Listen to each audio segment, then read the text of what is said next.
Havola sovigan sari har bir xonadonda shabadalash, gripp ham og'ir kelyapti. A'zoyi badanni qaqshatib, og'ritib, istimalab, bezgi olib, qulog'ingizdan tortib, miyangiz hamma joyingizga og'riq bilan kelyapti.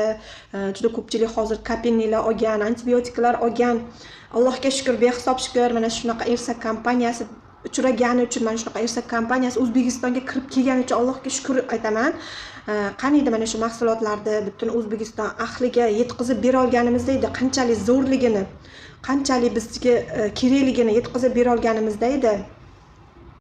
Men ham 3-4 kun oldin menda ham shunaqa shabadalash bo'ldi. 2 kun mazam qochdi, to'g'risi.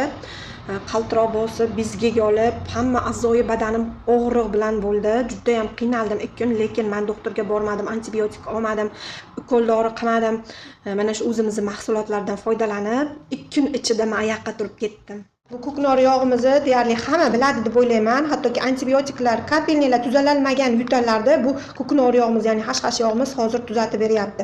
Shuning uchun men o'zimni dozamga 2 baravar qilib ichdim.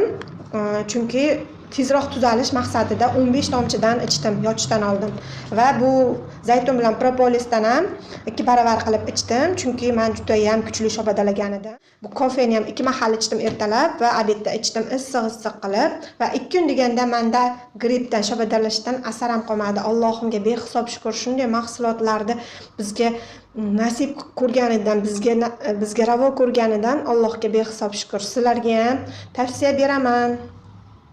Antibiotik olib, battar jonlaringni qiynab, immunitetlaringni tushirmasdan mana shunaqa tabiiy mahsulotlardan foydalaninglar.